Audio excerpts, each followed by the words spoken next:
So நம்ம railway பாதுகாப்பில் குறைபாடு இருக்குன்னு நினைக்கிறீங்களா? கண்டிப்பாக இருக்குது. ஸோ ஒரு ஆக்சிடென்ட் நடந்தால் ஆக்சிடென்ட் இன்வெஸ்டிகேஷன் எதுக்கு ரிப்பீட்டேட்டிவ் ஆக்சிடென்ட் நடக்குது? உங்களால் டேம் ஷூராக சொல்ல முடியுமா அடுத்த இனிமேல் வந்து ரோட் லெவல் கிராசிங் ஆக்சிடென்ட்டே நடக்காது?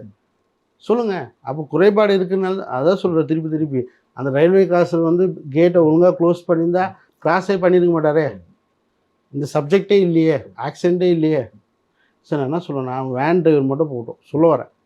பிக்கப் உள்ள ஸ்டூடெண்ட்ஸே இல்லைன்னா அந்த பிக்சர் வேறு. இல்லாட்டி வேன் டிரைவர் வேன்லேருந்து குதிச்சிட்டாரு, வேன் மட்டும் ஆக்சிடென்ட் ஆகுது. அதாவது எக்கனாமிக்ஸ் லாஸு, லைஃப் லாஸ்னால் தான் இப்போ இவ்வளோ உட்காந்து பேசணும்.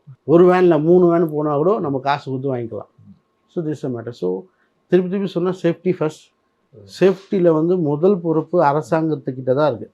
மாநில அரசாங்கத்தையும் மத்திய அரசு மக்களை காப்பாற்ற வேண்டிய முதல் கடமை தான்.